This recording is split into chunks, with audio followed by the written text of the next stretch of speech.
Leaked secrets that expose Jay-Z, Oprah being cancelled, Blake Lively leaks messages. 2024 has been a year of shocking revelations and intense drama in the world of celebrities, from bombshell confessions and leaked secrets to tragic losses and unexpected departures. We had the Jay-Z's controversies allegations surfaced against Jay-Z and Diddy, leading to a criminal investigation. Jay-Z tried to get it dropped, but the judge said absolutely not. Jay-Z also said he isn't going to hold back and will reveal every secret about Diddy in an attempt to keep himself out of prison. A highly anticipated confession from Jay-Z is expected soon.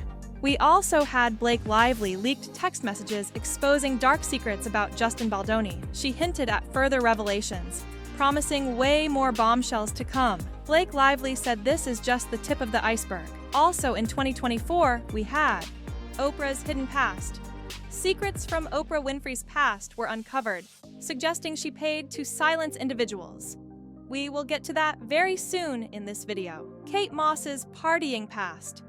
Photos surfaced of Kate Moss at a party, potentially damaging her image. Beyoncé's divorce?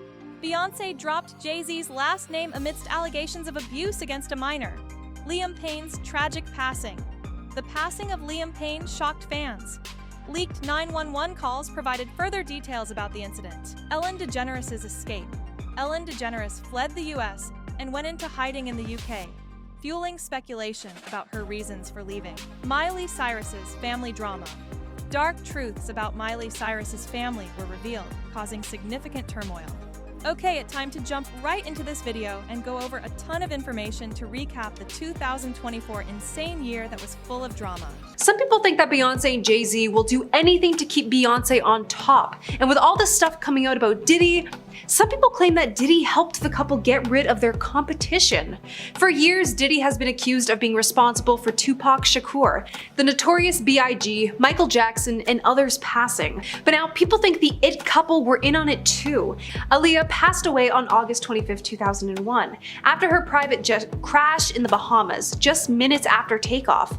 Aaliyah was only 22 years old when she passed away, and was considered a promising star that would definitely overshadow Beyoncé. So some claim Beyoncé got Diddy to help get rid of her.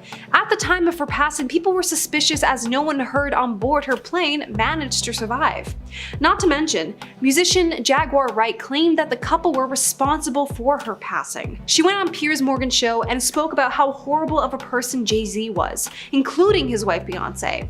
She went on to describe them as a nasty little couple and said they do nasty things, keeping people against their will, putting people on planes while they're unconscious, just like Aaliyah got on that plane, unconscious.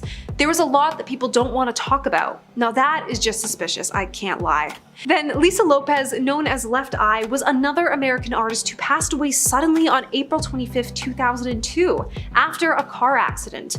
People have also brought up Michael Jackson, as his security guard apparently used to work with Diddy.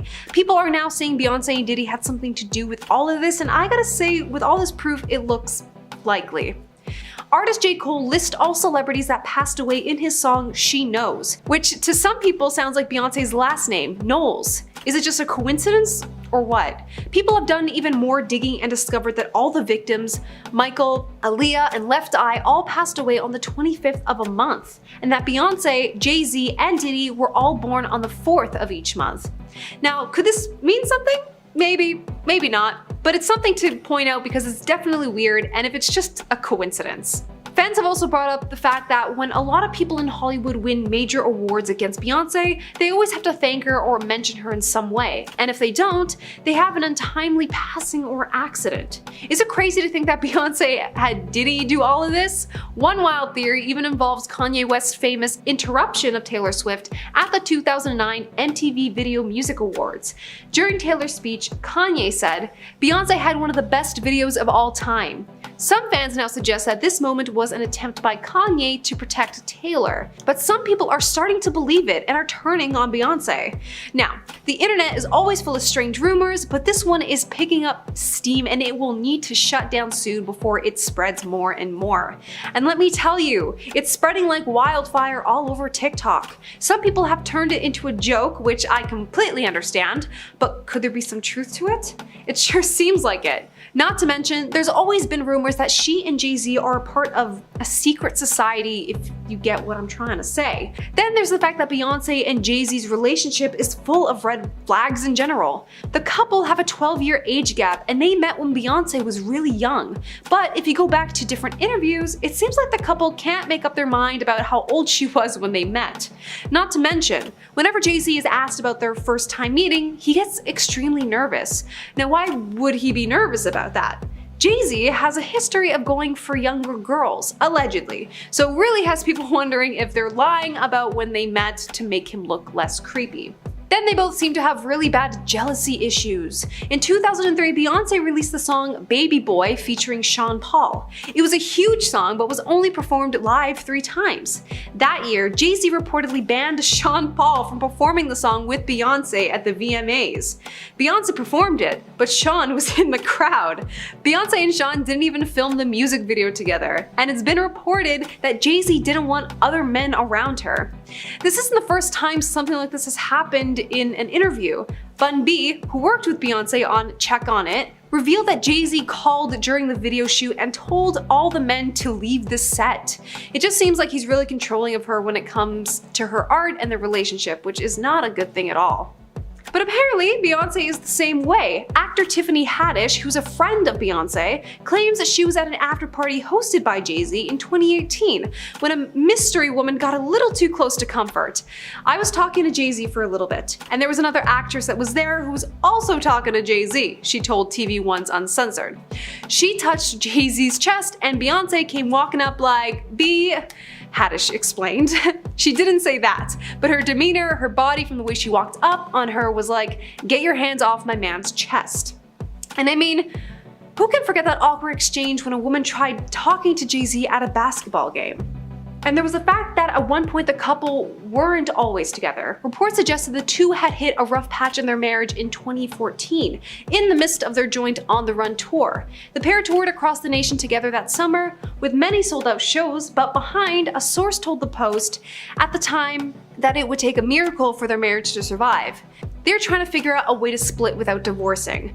This is a huge concert tour and they're already gotten most of the money from their promoters up front, the source claimed. The insider also mentioned that the pair was spotted without their wedding rings, which raised eyebrows for what was going on with their marriage. For just a split moment, things got real for them when she was even talking about adding to the family, the source revealed. But after a while, Jay was out doing Jay and Bay was out doing Bay. They made the classic mistake of thinking a child would change everything and to help rekindle their initial fire. And it didn't.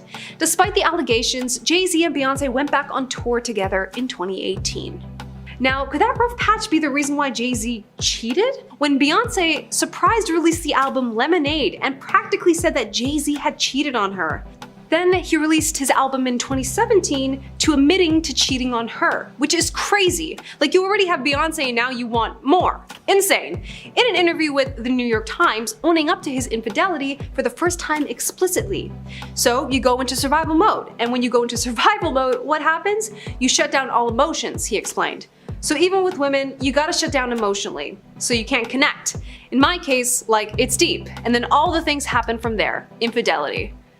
Survival when you're a multi-billion-dollar artist, but I digress. In an interview on David Letterman's Netflix series, My Next Guests Need No Introduction, Jay-Z opened up about rebuilding the foundation he and his wife built decades ago.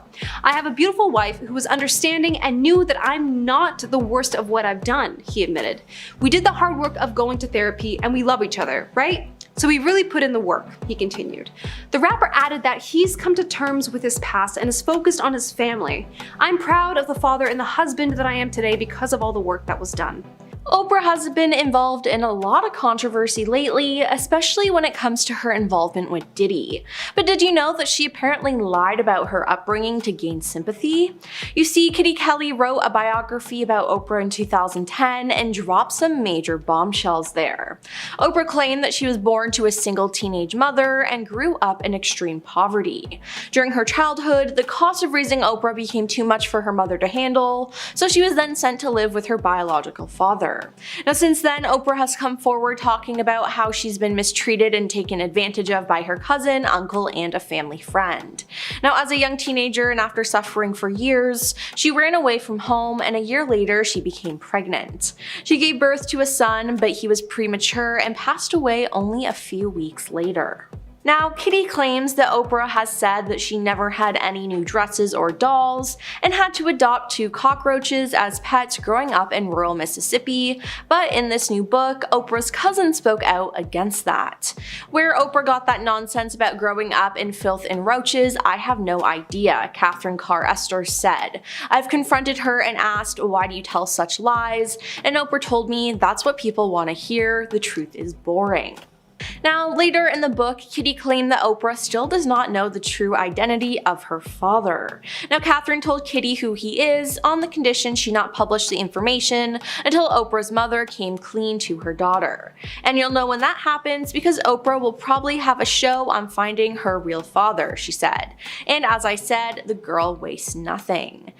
Vernon Winfrey, the man who raised Oprah, was also frustrated with the way she had played fast and loose with the truth. She may be admired by the world, but I know the truth, he says. So does God and so does Oprah. 2 of us remain ashamed. Now, in the book, one of her employees spoke out about their experience working for her and said, I thought I'd be working for the warm and fuzzy person I saw on television, a former employee at her Harpo production company said, but God, I was conned. It's a cult at Harpo, so oppressive it's frightening. Now, this isn't the only employee who's spoken out though. When Oprah launched the OWN network, the first show she premiered was season 25, Oprah Behind the Scenes. In that episode, she asked women who worked for her to speak about their experiences, and they did not hold back. A large portion of the women that worked for Oprah had their own families, and they spoke about how they had to make certain sacrifices in their personal lives for the success of the show. Now, they talked about the challenges they faced as working moms, and one of them was quoted as saying, I had to be okay with making sacrifices for work. I hope I inspire that passion in my children. Now, this was just reaffirmed by Libby Moore, who spent 11 years working as Oprah's chief of staff. I hit the job jackpot, she told Women's Agenda from her New York base. It was like winning a grand slam. It was extraordinary, and even now, 5.5 years after leaving, it's actually hard to articulate because it was so massive, she said. Now, to say that the job was consuming was a vast understatement. An average day saw Libby arrive for work between 6:30 and 7 a.m. and leave between 10 to 11 p.m. The show was syndicated to 144 countries and the demands were constant. Now, 11 years later, she wanted to stay, but she knew it was time to go. I was absolutely burnt out and fried. I wasn't very good at balancing my life. As amazing as the job was and the friendship that Oprah and I had, my personal life was really suffering. I had 3 long-term relationships while I was in that job, she says, and I could not continue any longer in the position. And let me just say, that sounds absolutely horrible. Then there's all the Diddy stuff. A source sent page 6 a VHS tape that was sent out as an invitation to Diddy's 29th birthday party in 1998. It begins with a strange home video style skit in which Danny DeVito, lying on a sofa under a blanket, says, "That's right, Puff Daddy's having a party. This is Puff Daddy inviting you to come. Let's have a ball." Then in the video, a group of celebs take turns reading from a script detailing the date and time and exactly how fabulous and expensive the party will be, and then they read an address to RSVP to. They then said that the venue would be revealed later. Now, the group of celebrities in this includes Oprah, Ellen DeGeneres, Chris Rock, Mariah Carey, Will Smith, and Joan Rivers, just to name a few. Now, it's also been said that this whole video is 6 minutes long, but just over a minute of it was posted. Now, what happens in the other 5 minutes of it? No one really knows. People who have seen this, though, claim that the celebs involved in the tape should be looked at as potential accomplices in Diddy's case, as they appear to be good friends with him and have close ties. One person commented, "I think it's foul that not one person was staying away from him and then supposedly they knew. No one was saying a word. Didn't he have some kind of big 4th of July party that anyone who was anyone would be at every year? Those people should be just as guilty, accomplices." While another person said, "It's crazy, anyone I see here is suspect to me." Now, all those people in the video appear to be his really good friends, and how interesting is it that Oprah was a part of it? Now, this isn't the only brush the two have had together, as in 2006, Diddy made an appearance on The Oprah Show, and Oprah tried to get to the bottom of his stage names, why he changed them, and what they meant. I mean, he's had so many names including Puff Daddy, Puffy, P. Diddy, Diddy, Brother Love, and Love. Now, it's honestly very confusing for everyone. But when Oprah asked him about it, he decided he was not going to give up that information and keep it to himself. He said, "It's a nickname somebody gave me. I've never told anyone that. I know you get people to tell you everything, Oprah, but I can't look you in the eye and explain that one." He then shoved the question aside and said, "It's just a silly name," and it was made pretty clear here that he didn't want to share the deeper meaning and the significance of his stage name. Now, what's strange is that Oprah did not probe him anymore and just accepted that she wouldn't get an answer. Diddy then said, "I'll answer every other question except that one." Now, this is just strange in general and just so weird. Now, so far, Oprah has stayed quiet about Diddy and the allegations against him. I mean, Diddy is in jail right now waiting for his trial that is set for May 5th, 2025. But as time goes on, more and more celebrities are being connected to the music mogul and being exposed. I mean, just a couple weeks ago, Jay-Z was the first big name celebrity who was named in a lawsuit with Diddy for committing unimaginable crimes. Now, of course, Jay-Z denied it, but lawyers who are bringing cases against Diddy have said that it's time for celebrities who knew what was going on to stand up. Attorney Tony Busby, who is representing over 120 alleged victims of Diddy, has begun to send out demand letters to A-list celebrities who attended these events. Now, the letters have actually urged all these stars to settle out of court or face potential lawsuits, even if they did not engage in any kind of illegal activity. Tony has put forward an argument that their silence and inaction during these events make them complicit, while stating that those who witnessed wrongdoing but did not intervene share the same level of liability as the perpetrators. Now, in a recent appearance on TMZ, Tony emphasized on the fact that the demand letters are a standard practice to outline the situation and encourage dialogue, but at the same time, he's fully prepared to escalate to lawsuits if that becomes necessary.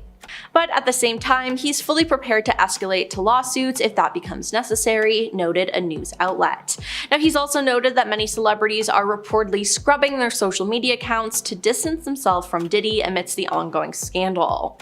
Now, the question is, did Oprah receive a letter? I mean, I wouldn't be too shocked if she did, and she'll probably pay up too, because she's worth $3 billion now. Now, Jaguar Wright was one of Jay-Z's backup artists on Unplugged on MTV. In an interview with Piers Morgan in October 2024, she accused Jay-Z of being involved in similar infamous activities like Diddy, saying that his wife Beyonce was a partner in those. Not only that, but she claimed that Jay-Z's actions were far worse than Diddy's. She said, "For 4 years, I've been screaming not just Diddy, but Diddy and Jay-Z are monsters, and the victim-making machine kept going on." She also added, "He starts little fires everywhere, forces everyone involved to go and carry water, while he sneaks away without a response." Now, she also alleged that Jay-Z and his wife Beyonce were involved in bad practices, including keeping people against their will and even engaging in questionable activities. They're a nasty little couple, they do nasty things, keeping people against their will, putting people on planes while they're unconscious, just like Aaliyah got on that plane unconscious, she said. Now, in Wright's past interviews where she claimed that Jay-Z was worse than Diddy, she accused both men of being monsters. Later though, Piers Morgan apologized for what she said. He said, "Jaguar unexpectedly made several serious allegations about Jay-Z and Beyonce during that interview. As I said in the moment, they were not present to respond or defend themselves, but now they have." He added, "Their lawyers contacted us to say those claims were totally false and have no basis in fact, and we've therefore complied with the legal request to cut them from the original interview. Editing interviews is not something we do lightly on a show called Uncensored, but like the proverbial cries of a fire in a crowded theater, there are legal limits on us too, and we apologize to Jay-Z and Beyonce." On December 8th, Jay-Z was accused of mistreating and taking advantage of a girl in the year 2000 with Diddy. The anonymous accuser, identified only as Jane Doe, said the incident happened after she was driven to an MTV Video Music Awards after party. Now, the federal lawsuit was originally filed in October in the Southern District of New York, listing Diddy as a defendant. What we knew at that time was at the after party, the victim was mistreated by Diddy, while another male celebrity and female celebrity, neither of whom were named in the lawsuit, watched until she was able to escape. Now, this case was refiled on Sunday, December 8th, and it included Jay-Z, aka Sean Carter, in it. It turns out that he was the male celebrity described in the suit. Now, Texas-based attorney Tony Busby filed the suit, and originally this was from the beginning of October, but with the case refiled, it included Jay-Z in it. Tony has filed many different suits only naming Diddy, and this is the first time another high-profile celebrity was named, and that's Jay-Z. Now, the lawsuit says a friend dropped Jane Doe off at the VMAs at the Radio City Music Hall. She did not have a ticket, and she approached various limo drivers to try to gain access to the show or an after party. One driver, the lawsuit says, told her that he worked for Diddy and that she fit what Diddy was looking for. He invited her to a party after the show and told her to return to his car later in the evening after he transported Diddy and Jay-Z. Later, the driver picked her up, and after 20 minutes they arrived at a white house with a U-shaped driveway. She had to sign a document she believed was a non-disclosure agreement on arrival to enter the party, which the suit says was filled with celebrities, but she did not receive a copy of it. Now, she was offered a drink there that made her feel woozy, lightheaded, and felt like she needed to lie down, so she went into a room to rest. Shortly afterwards, the suit says that Diddy and Jay-Z entered the room, with Diddy saying, "You are ready to party." That's when she alleges she was taken advantage of by both men, while an unnamed female celebrity watched. Now, after the alleged incident, the suit says she grabbed her clothes and left. She made her way to a gas station where she called her father. So it seems like right was right when it came to Jay-Z being a horrible person. Now, following the refiling of the lawsuit, the internet exploded with reactions, many pointing out that Wright had previously predicted the situation. One user on Twitter wrote, "Jaguar Wright literally predicted this a few months ago," referencing her earlier claims about the pair. While another added, "Jaguar Wright has always spoken the truth about Jay-Z. No one listened to her. She ends up being right every single time." Now, many users are now echoing the sentiment that Wright was silenced for speaking out, with one saying, "Everyone owes Jaguar Wright an apology for silencing her voice about Jay-Z," and you know what, I gotta say that I agree with them. Wright is being brought up again though, as she posted a video on social media this week claiming she was contacted by Tony Busby's law firm. Wright filmed herself talking with a woman who seemingly worked for a law firm, which she claimed was Tony's. Now, during their conversation, the woman speaking on the other end can be heard telling Wright that "we're somewhat familiar with everything that you said," and ultimately suggested that the law firm would contact her at a later date. Now, Wright later released a video saying she has not had any interaction with Busby's law firm at all whatsoever.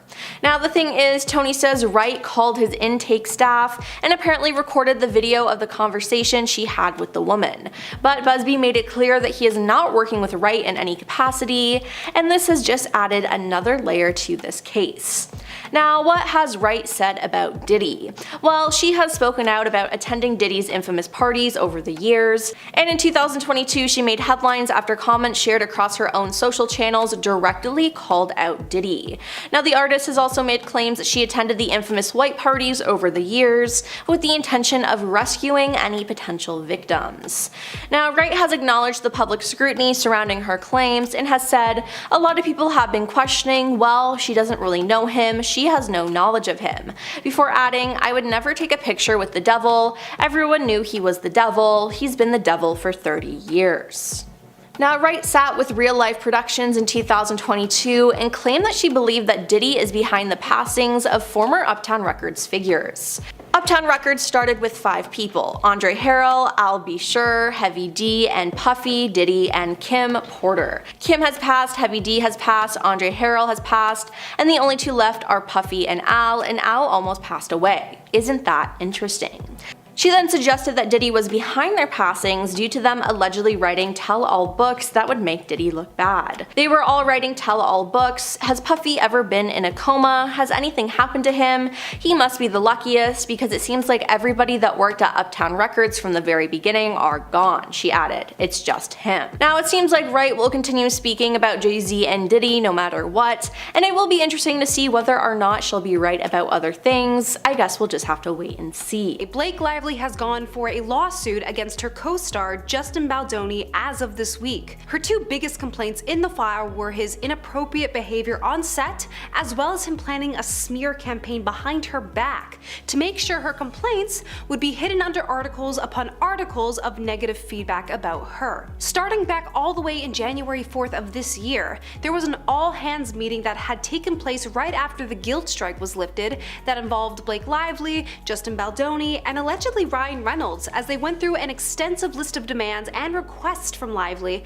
about the hostile work environment that nearly derailed the production of the film. The several big ones that stuck out to the public out of the list of 30 were no more showing inappropriate videos or images of women, including producer's wife, to Blake and/or employees. No more mentions of past issues regarding adult media consumption or lack thereof with Blake. No more discussions about intimate personal lives, some of which regarded as non-consensual. No more intimate discussions about your own body. No more mention by Mr. Baldoni of him speaking to Lively's deceased father. No more improvisations of intimate scenes during filming. All actors participating with Lively in intimate scenes must be classified as active working actors, not friends of the director or producers. No more entering, attempting to enter, interrupt, pressuring or asking Lively to enter her trailer or the makeup trailer by Heath or Mr. Baldoni when she isn't ready for any reason. No more private, multi-hour meetings in Lively's trailer with Mr. Baldoni crying, with no outside Lively appointed representative to monitor. There are some on the list as well that I wasn't able to get into due to censorship reasons, but I think just based on that list alone, you get the idea of where it was headed towards. Getting into only some details of the events as to why this list transpired in the first place, since I don't have the time to go through a 70-page lawsuit. To quote, Mr. Baldoni ignored well-established industry protocols in filming intimate scenes and exploited the lack of controls on set to behave appropriately. Justin's company Wayfarer did not adhere to the rules of the Screen Actors Guild when creating the safe environment needed when actors are quote-unquote placed in uniquely vulnerable situations. Justin allegedly improvised intimate scenes with Lively without her knowing prior or an intimacy director involved, and would discreetly do things with her while they were being intimate, and would insist on shooting the full scene over and over again, well beyond what would have been required on an ordinary set, as per the lawsuit claims. There was also an instance where Justin and Lively were dancing in a scene with no sound being added, and supposedly at a character he had said, "It smells so good." When Lively addressed this with a few other questionable acts, he went, "I'm not even attracted to you." The improvised intimate scenes 29B. This is where things get graphic. The full lawsuit is online somewhere, so if you want to continue reading it, be my guest, because I need to shorten, censor, and cut out even most of these. One situation on set was reported where Lively was requested and insisted by Baldoni and Heath to go through a labor scene while being, well, not in her hospital gown. Baldoni apparently had even requested his best friend to play the role of an OBGYN, rather than hiring a proper actor to do it. Mr. Heath then apparently showed Lively a video of what they were trying to go for, which was a video of Heath's own wife, and Lively was absolutely baffled that she was even shown that. A shocking conversation is also reported in the lawsuit of apparently one time when Lively and Justin were in a car together. He was discussing his not so great past relationships, to which he goes, "Did I always ask for consent? No. Did I always listen when they said no? No," and tried to reason the fact that the relationship was a learning experience for him. I get that, but not something you share openly with a castmate you barely know. The driver, after she exited the car, stated they did not want Blake to be alone with Baldoni after that. Again, All alleged. To end off the segment with 2 more quick stories, it was reported that Lively one time was wearing a low-cut dress to assist better with feeding, but had covered it up with a coat. There was a moment where the jacket had opened up slightly, to which Baldoni made a comment about how he liked her outfit, to which she didn't appreciate. Later that day, when she was already in her pre-approved outfit for a scene, still wearing a jacket, Baldoni would persist in asking her to remove the jacket in a crowded room so that everyone could see her outfit. That apparently had inappropriate sections to it. He would allegedly comment, "I think you look attractive," to which Blake quickly responded with, "That's not what I'm going for," to which he also replied with, "I'm sorry, hot." Blake Lively tried to shut it down with, "Not that either," and Baldoni had the last word by saying, "I guess I missed the HR meeting." What an absolute mess if this is all true. You just don't joke about HR rules when you're doing a very sensitive movie topic. The supposed trailer incidents.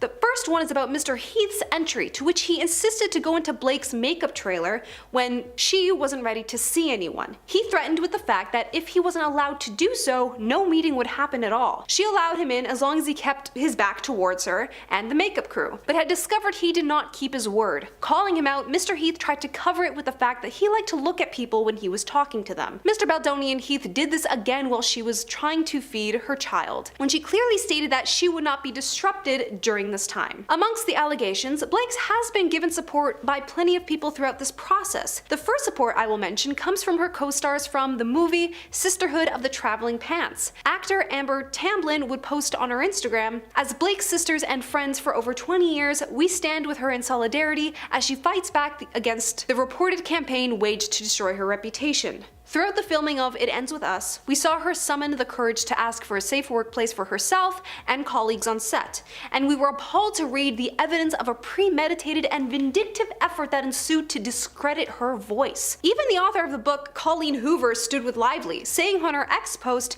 "You have been nothing but honest, kind, and supportive and patient since the day we met. Thank you for being exactly the human that you are. Never change, never wilt." Director Paul Feig, who worked on A Simple Favor, said, "I've now made 2 movies with Blake, and all I can say is she is one of the most professional, creative, collaborative, talented, and kind people I've ever worked with. She truly did not deserve any of this smear campaign against her.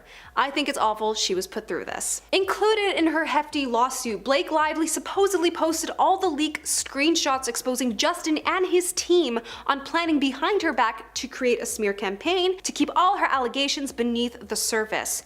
This starts with a text exchange supposedly on May 17th, 2024, between Baldoni and his publicist Miss Abel, stating, "We should have a plan for if she does the same when the movie comes out. Just want you guys to have a plan. Plans make me feel more at ease." This was supposedly after he realized Ryan Reynolds, Lively's husband, unfollowed him as well. And with the obvious fact that no one was following him, Miss Abel texted Heath stating, "We can't have fans starting to guess why Justin is left out of this stuff." One of the ideas that they were coming up with as to why this would be the case was to blame his neurodivergence, and anything he did that was deemed weird or awkward was because of it. As someone who is neurodivergent, no. They then brought Melissa Nathan, a crisis manager who worked on Johnny Depp's case, into the picture. Melissa has suggested they use online media to get ahead of the narrative by hiring people to engage in any bad press that might come up about Lively and fuel it with so much engagement that it becomes viral and unclickable. For some reason though, Baldoni didn't find that this was enough, stating, "Not in love with the document they sent, not sure I'm feeling the protection I felt on the call." Justin had sent Abel a screenshot with another idea of what they could create, such as a link regarding a female celebrity who went viral for bullying. He stated, "This is what we would need." Then came the idea for Melissa to start threading theories with her own stories. "All of this will be most importantly untraceable," she wrote. It worked. And a little too well, because no one knows what was fueled or created by them. Miss Nathan would supposedly also leave a very concerning message of, "We survived. All the press is so overwhelming. We confused people. So much mixed messaging. It's actually really funny when you think about it." Listen to this text message. "You know we can bury anyone, but I can't write that to him. It will be very tough." Another message read, "Imagine if a document saying all the things that he wants ends up in the wrong hands." Here is another leaked text message. "Having reckless thoughts of wanting to plant pieces this week about how horrible Blake is to work with. That text was from Justin Baldoni's publicist, Jennifer Abel. There are many leaked texts that how the crisis management team scrambled to try and shift the narrative. Blake Lively's team claims that text messages were submitted as part of the legal complaint that was filed to the California Civil Rights Department, and it demonstrate a multi-tiered plan acknowledged by Justin Baldoni and his team as a social manipulation intended to destroy Blake Lively's reputation. This alleged scheme, according to her team, was initiated following her expression of concerns about on-set conditions. Also, Justin Baldoni brings up Taylor Swift during bombshell lawsuit by Blake Lively. Justin Baldoni's crisis team names Taylor Swift and her weaponization of feminism as part of a ploy to take down Blake Lively. We will also talk about shocking text messages that have been leaked out. We will get to that shortly. Allegations have surfaced that Justin Baldoni entered Blake Lively's trailer while she was undressed and allowed others to watch her. Is this all about to be the next Johnny Depp versus Amber Heard case?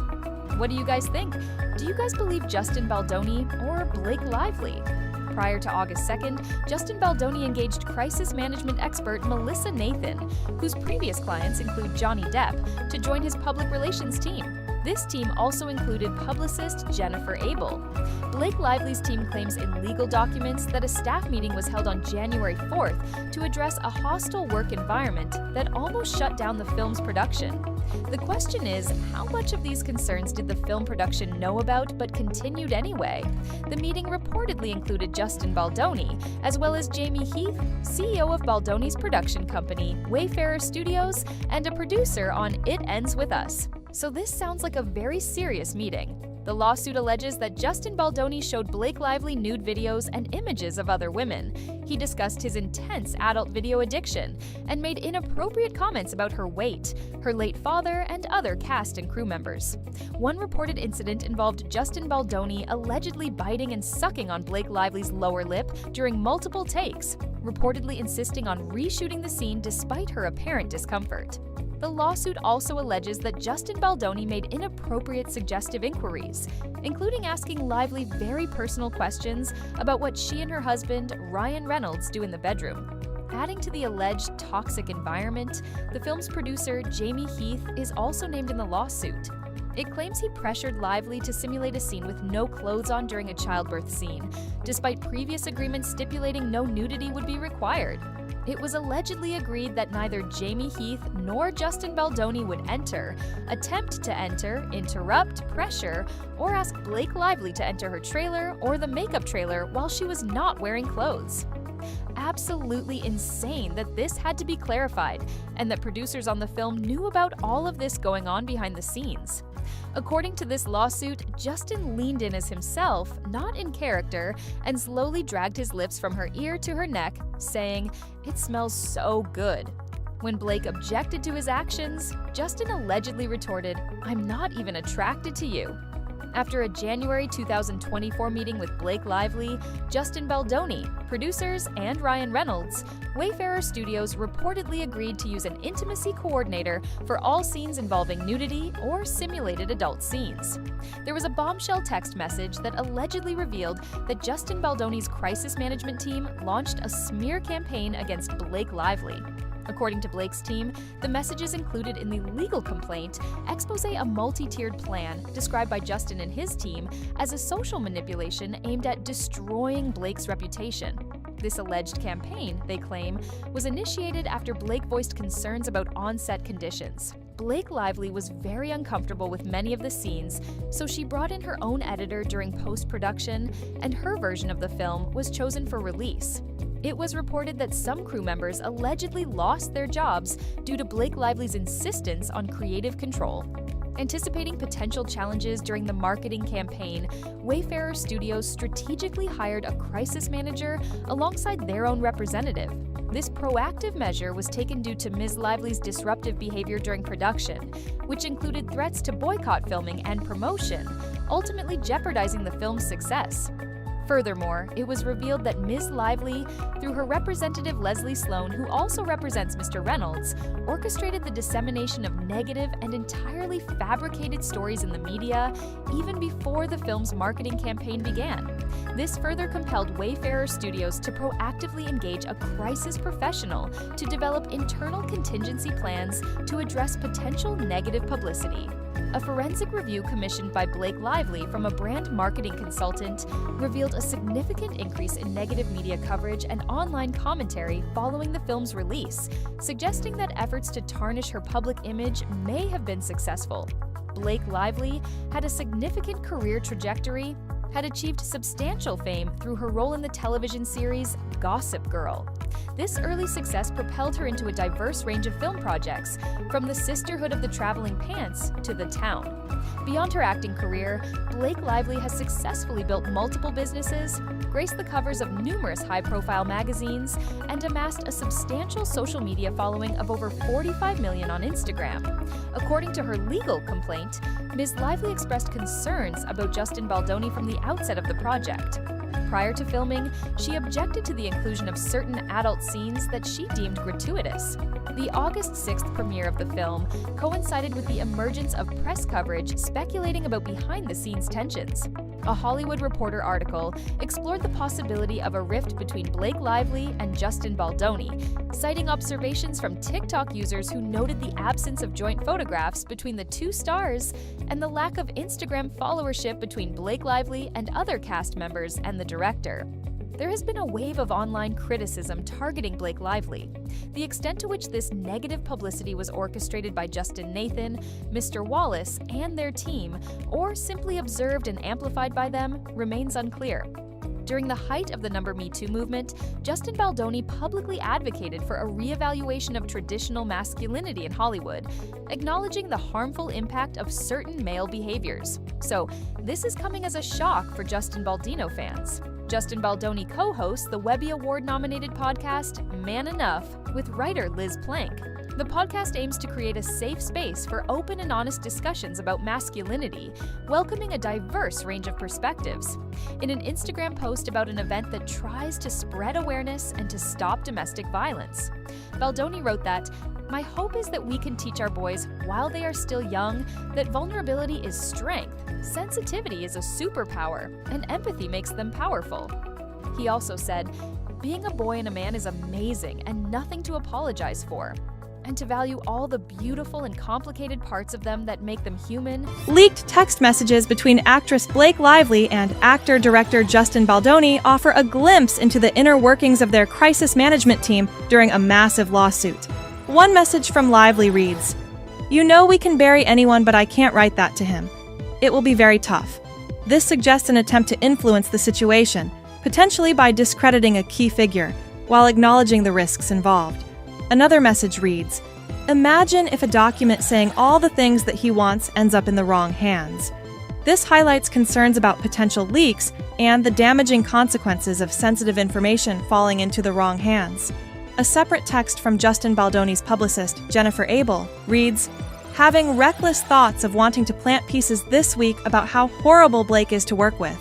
This reveals a potential strategy to damage Lively's reputation as part of their crisis management efforts. These leaked texts provide evidence of the lengths to which the crisis management team went to shift the narrative and control the public perception of the situation. The Blake Lively versus Justin Baldoni lawsuit has escalated, with Lively's team alleging a multi-tiered plan to destroy her reputation. This plan, they claim, was acknowledged by Baldoni's team as social manipulation and was initiated after Lively raised concerns about on-set conditions. Baldoni's crisis team has reportedly named Taylor Swift and her alleged weaponization of feminism as part of this alleged scheme to take down Lively. Leaked text messages, which Lively's team claims were submitted as part of the legal complaint to the California Civil Rights Department. The lawsuit also includes serious allegations against Baldoni, including claims that he entered Lively's trailer while she was undressed and allowed others to watch her. This case has drawn comparisons to the Johnny Depp versus Amber Heard trial due to its high-profile nature, intense public scrutiny, and the serious allegations involved.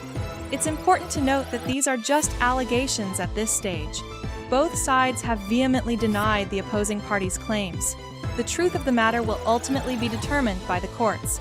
Prior to August 2nd, Justin Baldoni hired crisis management expert Melissa Nathan, known for her work with Johnny Depp, to join his public relations team.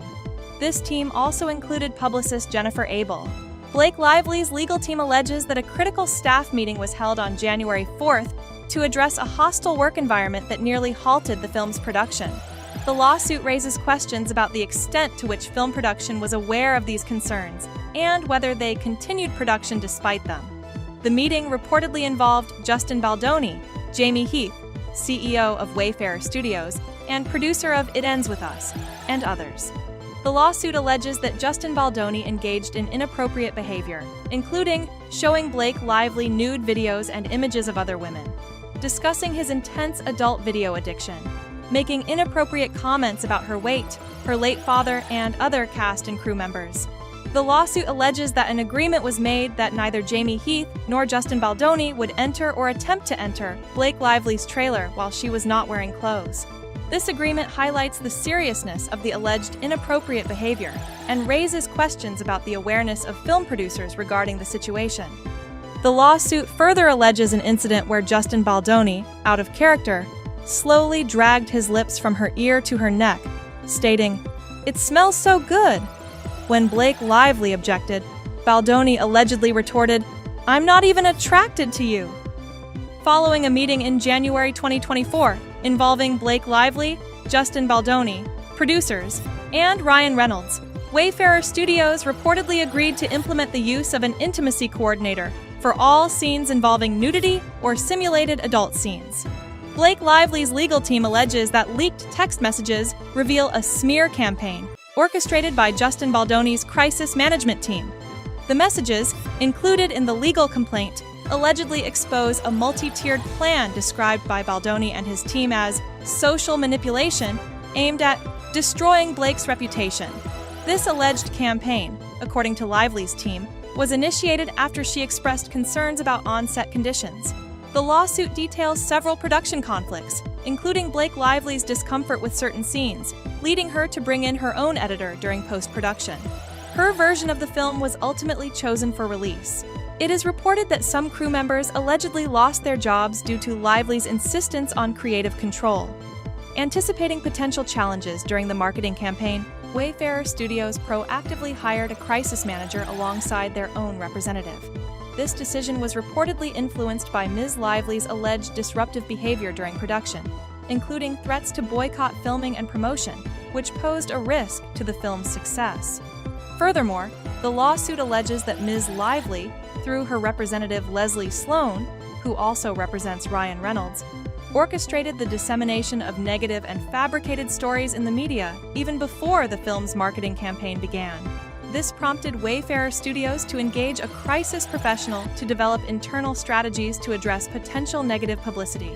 A forensic review commissioned by Blake Lively from a brand marketing consultant revealed a significant increase in negative media coverage and online commentary following the film's release, suggesting that efforts to tarnish her public image may have been successful. Here's a rewritten version of the provided text. Blake Lively's career and on-set concerns. Blake Lively boasts a successful career, rising to fame through her role in Gossip Girl. This early success propelled her into a diverse filmography, including The Sisterhood of the Traveling Pants and The Town.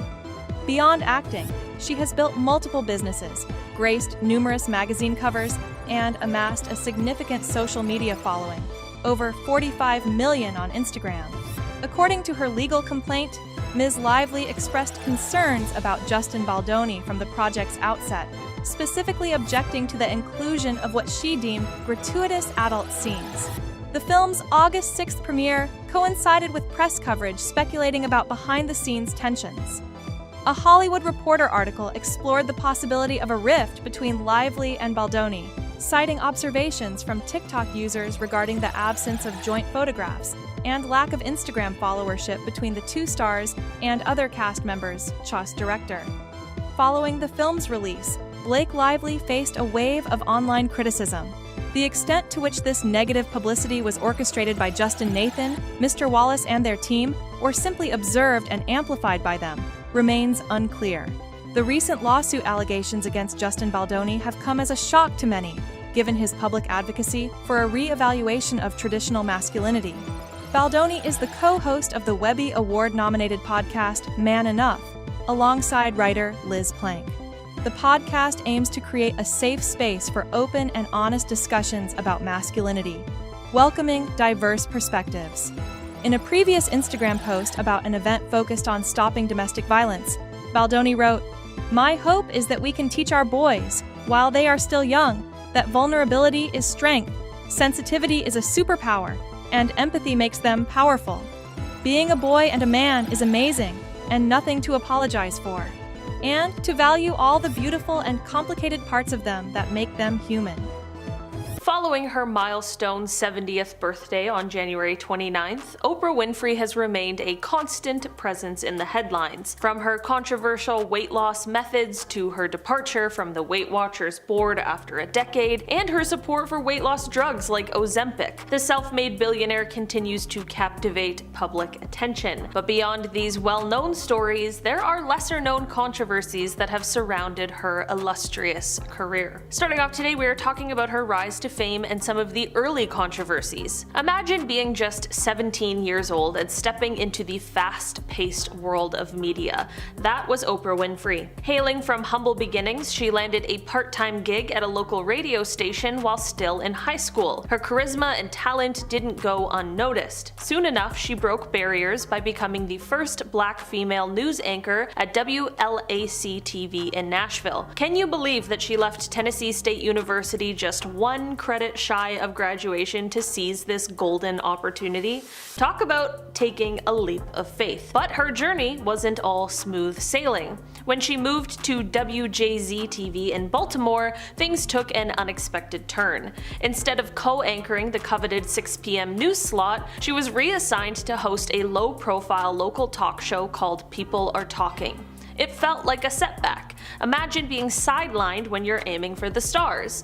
But here's where Oprah's story gets really interesting. Instead of letting this derail her ambitions, she embraced the challenge. She poured her heart into the talk show format, connecting with audiences on a deeper level with her warmth and authenticity. This so-called demotion turned out to be a blessing in disguise. Hosting People Are Talking ignited a passion that she didn't know she had. She discovered she had a knack for engaging with people, drawing out their stories, and touching hearts. This newfound love for talk shows set the stage for her next big move. It wasn't long before she took Chicago by storm with AM Chicago, transforming it from a struggling program into a top-rated sensation. And the rest, as they say, is history. That initial bump in the road led Oprah to create The Oprah Winfrey Show, a groundbreaking program that would become the highest-rated talk show in television history. In 1985, Oprah made her acting debut in The Color Purple, earning an Oscar nomination for Best Supporting Actress. Despite the film's success, it faced criticism for its portrayal of black men, leading to debates within the black community. Oprah found herself amidst this controversy, navigating the complexities of her dual role as both a media mogul and an actor. Oprah's entrepreneurial flair didn't stop at dominating daytime TV.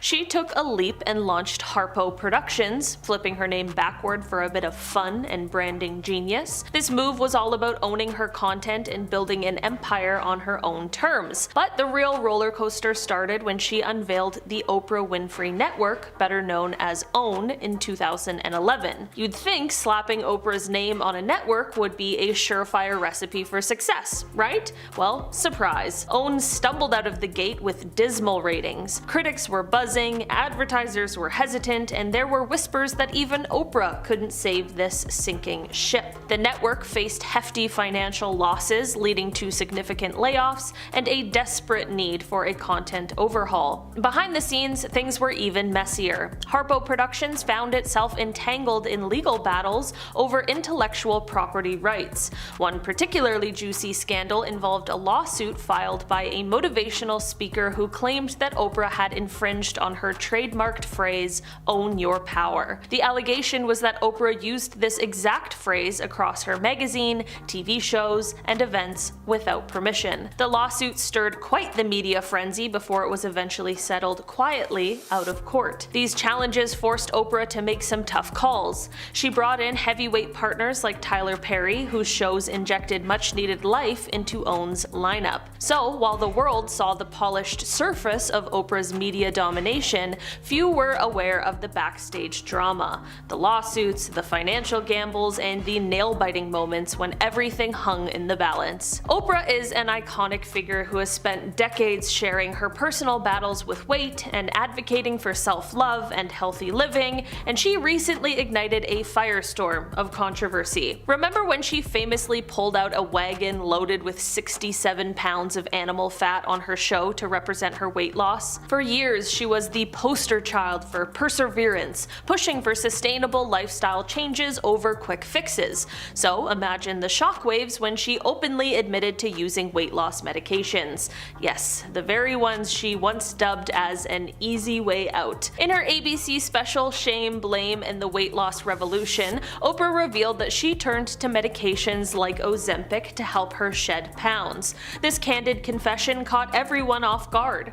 Critics and fans couldn't believe that the woman who had long promoted natural weight management was now endorsing pharmaceutical aids. The backlash was swift. Detractors accused her of abandoning her principles and potentially misleading her massive audience by promoting what they saw as a shortcut rather than the hard-earned results of diet and exercise. But Oprah didn't back down. She explained that these medications helped her stop obsessing about food, giving her a sense of freedom she hadn't experienced before. She emphasized that weight issues are complex and deeply personal and sometimes require medical intervention. This unexpected twist not only sparked heated debates about the ethics of celebrity endorsements, but also opened up conversations about the stigma surrounding weight loss treatments. Amid the whirlwind that was 2020, Oprah Winfrey found herself unexpectedly entangled in a wild internet conspiracy that very few saw coming. As the world grappled with unprecedented events, social media lit up with outrageous and completely unfounded rumors that her Florida home had been raided by police and that she was arrested for involvement in a trafficking ring. The claims were as shocking as they were baseless, yet they spread like wildfire across various platforms. Imagine waking up to find your name trending worldwide for something that you had absolutely no part in. Oprah swiftly took to Twitter, now X, to shut down the chatter, quote, "Just got a phone call that my name is trending and being trolled for some awful fake thing. It's not true." Now, let's take a moment to peel back the layers on Oprah's personal life, a subject that's both fascinating and surprisingly under the radar. Did you know that Oprah has been in a committed relationship with Stedman Graham since way back in 1986? That's nearly 4 decades of partnership without a marriage license. They even got engaged in 1992, but here's the kicker: they chose not to walk down the aisle. This unconventional decision has set tongues wagging for years. People have speculated endlessly, some suggesting commitment issues, others whispering about hidden troubles, but Oprah has been refreshingly open about their choice. She believes that not being married has actually strengthened their bond. In her own words, she realized she didn't want the quote sacrifices, the compromises, the day in, day out commitment required to make a marriage work. Instead, she and Stedman have crafted their own version of happily ever after, one that doesn't fit the traditional mold but works perfectly for them. Then there's her decision to not have children, another personal choice that's put her under the microscope. In a society that often pressures women into motherhood, Oprah took a different route. She has candidly shared that she doesn't regret not having kids. Why? Because she understands the immense responsibility that comes with raising a child. During her years on The Oprah Winfrey Show, she met countless guests whose lives were impacted by neglectful or unprepared parents. Those experiences reinforced her belief that motherhood just wasn't her calling. Oprah Winfrey is universally admired for her incredible philanthropy, having donated millions through her foundations and launching the Oprah Winfrey Leadership Academy for Girls in South Africa. But here's a bombshell you might not have heard about. Back in 2007, this very school was rocked by a shocking scandal. A staff member was accused of serious misconduct involving the students, a nightmare scenario for any institution, let alone one so close to Oprah's heart. Imagine the shockwaves this sent through the tight-knit community. Oprah, who had invested not just money but her soul into creating a safe haven for these girls, was devastated. But instead of hiding behind PR statements or letting others handle the fallout, she took charge in a way that only Oprah can. She flew straight to South Africa, stood before the parents, and addressed the issue head-on. The accused staff member was promptly fired, and Oprah implemented stringent new measures to protect her students' well-being. She overhauled the school's policies, brought in experts to ensure such an incident could never happen again, and provided support to the affected students.